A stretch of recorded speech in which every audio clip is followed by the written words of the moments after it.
Hello, Eater of Worlds. I'm Jason Arnott, the writer of The Last Days of Jack Sparks, Beast in the Basement, and some Doctor Who stuff. If you happen to have read any of my fiction, then my personal choice of best story of Series 4 probably won't come as too much of a shock.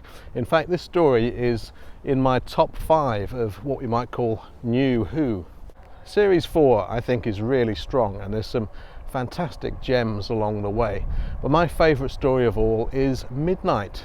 Surely the most scary and creepy and just inexplicable that Doctor Who has ever been. Russell T Davies really knocked the ball out of the park with this story, especially as the whole thing, I mean, about 90% of it took place in a tour bus.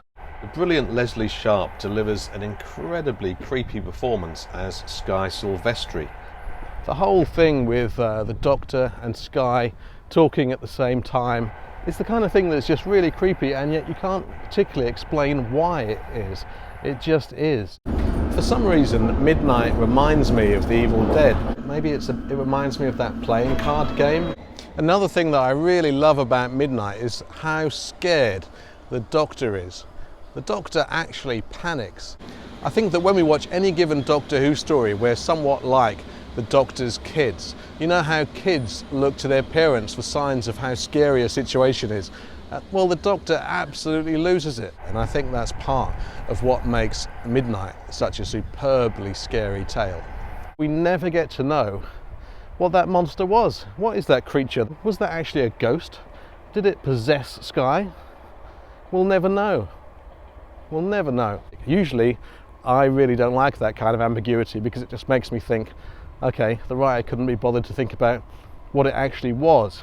But in this case, it just works really well, especially as Doctor Who often goes to great pains to tie everything up in a lovely bow and ribbon and explain everything at the end. Midnight does no such thing, and it's all the better for it. So you've heard my favourite story of Series 4, and now I want to hear yours down in comments.